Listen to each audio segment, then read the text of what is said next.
ధర్మ జిజ్ఞాసులకు శుభాశీస్సులు.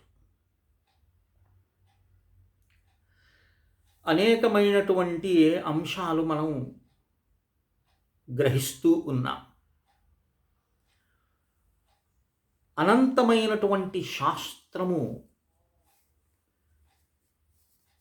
మనకు లభిస్తుంది సనాతన ధర్మంలో మాత్రమే. ఓ ఖురాన్ చదివితే నీకు వారి మతానుష్ఠానం ఏందో అర్థమవుతుంది. ఓ బైబుల్ చదివితే వారి యొక్క మతానుష్ఠానం ఏమిటో మీకు అర్థమవుతుంది. కానీ ఒక్క గ్రంథంతో సరిపెట్టుకునేటటువంటిది కాదు సనాతన ధర్మం. అనేక మంది తపస్సులు తమ జీవిత పర్యంతమంతా కూడా గాఢమైనటువంటి తపస్సు చేసి తపోబలంతో మనకు అనేకమైన అంశాలు మనకు అందించున్నారు. ఏదో ఒకడు రాసినటువంటిది కాదు. అలాంటి తపోబలంతో అందించినటువంటి శాస్త్రం అనంతంగా జీవుణ్ణి శాసించి పరమాత్మను స్తుతించటమే శాస్త్రం యొక్క ఉద్దేశం. అది గ్రహించండి. ముఖ్యంగా ఈ కలియుగంలో భయంతో కూడుకున్న జీవితం సాగుతూ ఉంటుంది. ధన సంపాదన కూడా భయంతోనే మొదలవుతుంది. ఇతరులను భయపిస్తేనే సంపద వస్తుంది. ఇది కలిధర్మం. డాక్టర్ దగ్గరికి వెళ్ళావు, ఏం లేదా బ్రహ్మాండంగా ఉందని పంపుతున్నాడా? లేదు. రకరకాల టెస్టులు చేసి నీకు అది ఉంది ఇది ఉందని నిన్ను భయపిస్తాడు. ఆ భయంతో నువ్వు దేనికైనా సిద్ధమవుతావు.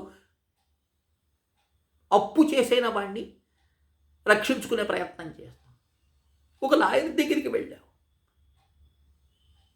పూర్తిగా శిక్ష పడుతుందండి దీనికి అని అంటాడు.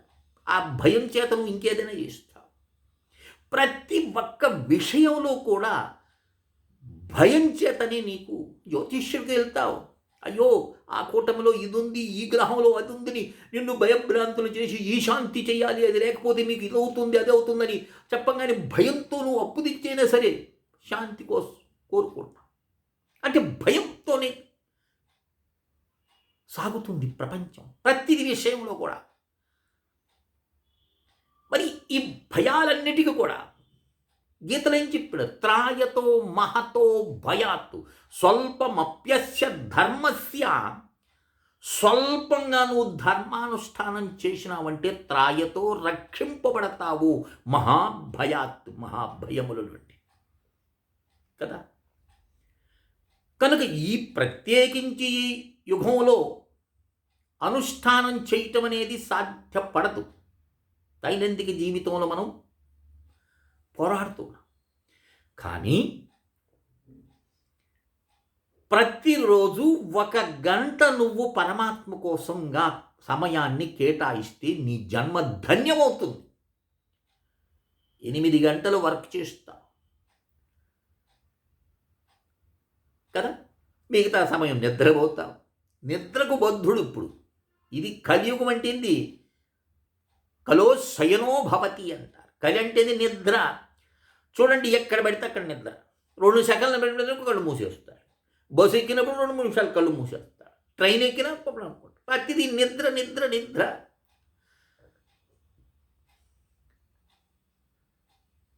సమయం అంతా నిద్రకే కేటాయిస్తున్నా.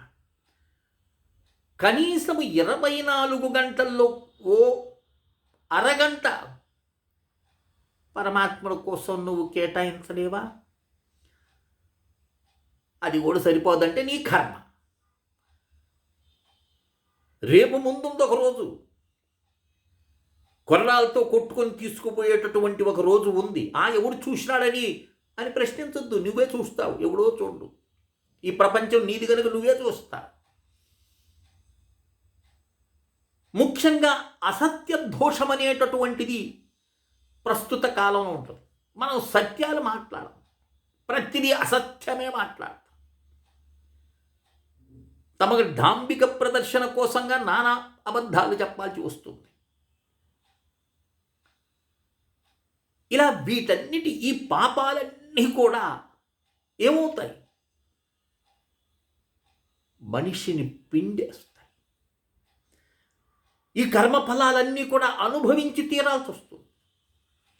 వీటికి నువ్వు ప్రత్యాయం ఏదైనా చేసుకోకపోతే, ప్రాయశ్చిత్తం చేసుకోకపోతే జీవితం దుఃఖమయమైపోతుంది. కనుక నేను ఈరోజు చెప్పేటటువంటి అంశం ఏమిటంటే, సమస్త పాపాలను పూర్తిగా తొలగించి నిన్ను శ్రీహరి వరకు, నరుడి యొక్క నడక నారాయణుడు వైపు కన్నాడు, నరకం వైపు కాదు. నీకు మానవ జన్మ లభించింది అంటేనే నీకు అర్హత వచ్చేసింది అక్కడ. అంతేగాని మేము నీచమైన కులస్తులు అండి, మేము వాళ్ళు ఉచ్చేస్తామని ఈ భేదభావన ఉండకూడదు. మనుష్యుడుగా పుట్టినావా, నీకు అర్హత ఉన్నది. చెప్పినా వినకుండా, చెప్పినా సాధన చేయకుండా, అదేమిట్లే ఇదేమిట్లే అని కొట్టిపారేస్తూ ధర్మాన్ని గ్రహించకుండా ఉంటాడే మూర్ఖుడు, వాణ్ణి శూద్ర అంటారు. కులం కాదు ఇది. మూర్ఖుడిని ఏమంటారు? శూద్ర అంటారు. కనుక పరమాత్మను చేరుకోవాలి. పరమాత్మ విషయాన్ని పక్కన పెడదామండి. కనీసము మనం చేసుకున్నటువంటి కర్మలు అన్నీ కూడా తొలగి పాపపు ప్రపంచంలో బ్రతుకుతున్న మనకు ఇప్పుడు అన్య మతాల వైపుకు ఎందుకు వెళుతున్నారండి? ఎందుకు వెళ్తున్నారు? పాపివి నువ్వు జన్మ పాపివి, కర్మ పాపివి, ఇలాంటి ఊదరుగుట్టు ఉపన్యాసాలు విని అయ్యో నిజంగానే పాపిని కదా, మరి నాకు పాప ప్రక్షాళన ఎలా జరుగుతుంది అని అర్థం కాని స్థితిలో, అర్థం చేసుకోలేనటువంటి స్థితిలో పరమతాల పట్ల ఆసక్తి చూపుతూ వాటిలోకి ప్రవేశించి ఇక్కడ చేసింది 10% పాపమైతే అక్కడ వెళ్ళి యథేచ్ఛగా మరి కాస్త చేస్తారు. ఇది సత్యం. ఇది కనుక ఏ రోజు అంటే ఇప్పుడు వంట చేశావు, వంట చేసుకుని తిన్న తర్వాత పాత్రను కడుక్కుంటావా లేదా? మళ్ళీ రెండో రోజు పాత్ర వంటకు సిద్ధంగా ఉంటుంది. అలాగే నువ్వు ఏ రోజు చేసుకున్నటువంటి మురికి ఆ రోజు తొలగించుకునేటటువంటి ప్రయత్నము ప్రతి ఒక్కరూ చేయాలి. అందుకు మనకు చూడండి, గంగా స్నానం అన్నారు. గంగా స్నానం చేత ఏమవుతుంది? పవిత్రత లభిస్తుందని ఒక ప్రగాఢమైనటువంటి సనాతనుల యొక్క విశ్వాసం. అది అట్టి గంగా శ్రీహరి యొక్క పాదపద్మముల నుండి ఉద్భవిస్తే భగవద్గీత అనేటటువంటి గంగా పరమాత్ముని యొక్క ముఖ కమలం నుండి ఉద్భవించినటువంటిది. స్వయం ఆయన వాక్యే ఇది. అదే చెప్తాడు, మహాపాపాది పాపాన్ని గీతా ధ్యానం కరోతి చేత్ క్వచ స్పర్శం నః కుర్వంతి నలీదల అంభవత్. తామరాకు మీద నీటి బొట్టు ఎలా ఉంటుంది అంటదు, అలా అది ముత్యంలా కదులుతూ ఉంటుంది. అలాగే నువ్వు చేసేటటువంటి దైనందిక జీవితంలో చేసిన పాపములన్నీ కూడా తొలగించి నిన్ను నిష్పాపుణ్ణి చేసి అంటనట్టుగా నువ్వు ఈ ప్రపంచ కర్మల్లో నువ్వు తిరుగుతావు. అట్టి ఉత్కృష్టమైనటువంటిది ఏ అనుష్ఠానం అయితే ఉన్నది అని అంటే అది కేవలము భగవద్గీత పారాయణం మాత్రమే. అనేకమైన పాపాలు ఈ కలియుగం ఇది ఒక్కటి చాలు. ప్రతినిత్యం ఒక్క అధ్యాయం అండి. 2వ అధ్యాయము 18వ అధ్యాయము, ఈ 2 పెద్ద అధ్యాయాలు. 2వ అధ్యాయం సాంఖ్యయోగము 72 శ్లోకాలు. అలాగే మోక్ష సన్యాస యోగము అది 78 శ్లోకాలు 18వ అధ్యాయము. మిగతా అన్నీ కొద్దిగా 40, 39, 20 అలాంటివే ఉంటాయి. ప్రతి నిత్యము ఒక్క అధ్యాయాన్ని చదవలేరండి ఈ మానవ జన్మ ఎత్తిన దానికి. చక్కగా ఎవరి దగ్గరికైనా కూర్చొని ఎలా అధ్యయనం చేస్తారో నేర్చుకోండి. అదేం పెద్ద విషయం కాదు. చక్కగా కరన్యాసం చేయటం, అంగన్యాసం చేయటం, ధ్యానం చేయటం, ఒక అధ్యాయం చదవటం, ఆ అధ్యాయం చదివిన తర్వాత గీతామాహత్యాన్ని చదవటం, గీతామాహత్యం అయిపోయిన తర్వాత తిరిగి కరన్యాస అంగన్యాసములు చేసి కృష్ణ పరమాత్మకు నమస్కారం చేసి ఏతద్గీతా ఫలం శ్రీకృష్ణ చరణారవిందార్పణమస్తు అని వదిలేయటం. కనీసం ఈ ఒక్క అనుష్ఠానం చేసిన నువ్వు సమస్త పాపాల నుండి విముక్తి లభిస్తుంది. గీతా శ్రవణాశక్తో మహాపాప యతోపివా వైకుంఠం సమాప్నోతి విష్ణున సహమోదతి అన్నాడు. గీతా ధ్యానం పారాయణం చేసినటువంటి వాడికి ఏమిటి? వైకుంఠానికి చేరుకుంటారు. యత్ర గీతా విచారశ్చ పఠనం పాఠనం శృతం తత్రాహం నిశ్చితం స్థితః అన్నాడు. తత్రాహం నిశ్చితం పృథ్వీ నివాసామి సదైవహి. ఎక్కడ గీతా పారాయణం జరుగుతూ ఉంటుందో సకల తీర్థాలు సర్వదేవతలు అక్కడికి వచ్చి నివసిస్తారు. ఆ గీత యొక్క అద్భుతమైనటువంటి పరమాత్ముని ముఖ కమలం నుండి వెలువడినటువంటి ఆ శ్లోకాలను వింటూ వాళ్ళు తరిస్తారు. నీ గృహం పావనమైపోతుంది, నీ గృహం దేవతామయమైపోతుంది. అయ్యో మా ఇంట్లో దరిద్ర దేవత ఉందని పారిపోతుంది, ఆ శబ్దానికి ఉండదు. కనుక సకల పాప నివృత్తికి గీతా పారాయణం ఒక్కటే శరణం అని భావించి నేటి నుండే గీతా పారాయణం చేయండి. రేపు ముక్కోటి వస్తుంది అనుష్ఠానం చెప్పాను కదా, ఆ రోజు నుంచి అన్న అనుష్ఠానం చేయండి. ఒక్క అధ్యాయం చాలండి. చేసి జీవితం తరించిపోతుంది.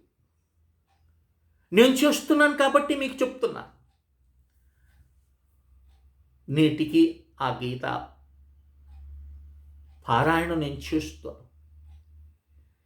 ఎన్ని అనుష్ఠానాలు ఉన్నా ఒక అరగంట పరమాత్మ యొక్క గీతను అధ్యయనం చేస్తా. ఆ శాంతి, ఆ మనస్సు ప్రశాంతత మనకు లభిస్తుంది. భగవద్ దర్శనం అంటే ఏందండి? ఏదో సినిమాల్లో చూపించినట్టు ఆయన ప్రత్యక్షం కాడు. నీ మనసు ఎక్కడ లయమైపోతుందో స్వామి పాదాల చెంత, అదే భగవద్ దర్శనం. నిశ్శబ్దం బ్రహ్మ ఉచ్యతి. బ్రహ్మం అంటే ఏమిటి? నిశ్శబ్దం. అక్కడికి ఏది ఉండదు అని చెప్పేదానికి కూడా ఆస్కారం లేదు. ఎందుకంటే ఇంద్రియములు ఉండవు. మనసు లేనప్పుడు ఈ ప్రపంచమే వ్యక్తం కాదు. మనస్సు ద్వారానే ఈ ప్రపంచం వ్యక్తం అవుతుంది. నువ్వు చూస్తున్న ప్రతి ఒక్క విషయము నీ మనసులోనిదే, బయట ఏమీ లేదు సోదరా. అట్టి భావన, అట్టి జ్ఞానం. ఇప్పుడు నేను చెప్పేనే గీతా పారాయణ పద్ధతి. దీన్ని జ్ఞానయజ్ఞము అంటారు. ఉత్కృష్టమైన జ్ఞానయజ్ఞం ఇది. ప్రతి నిత్యము కూడా శపథం చేసుకోండి, నేటి నుండి నేను భగవద్గీతను పారాయణం చేస్తాను అని ఒక ఒప్పందం చేసుకోండి. గీతా పారాయణం చేయకుండా నేను కనీసం ఒక్క ముద్దైన ముట్టను. అనేక జన్మల పుణ్యఫలంతో లభించినటువంటి ఈ మనుష్య దేహాన్ని సద్వినియోగం చేసుకోనాయన. ఎప్పుడు ఈ ఊపిరి ఆగిపోతుందో తెలియదు. ఏ దేహాన్ని చూచి, ఏ అందాన్ని చూచి నువ్వు మురిసిపోతున్నావో అది మట్టి పాలవుతుంది. ఏ బంధాల కోసం నువ్వు తపిస్తున్నావో వారందరినీ వదిలి వెళ్ళాల్సి వస్తుంది. మరి నిన్ను అహర్నిశలు అంటిపెట్టుకొని ఉన్నటువంటి పరమాత్మను విసర్జించి అన్యముల కోసం పాకులాడటము ధర్మమా ఇది?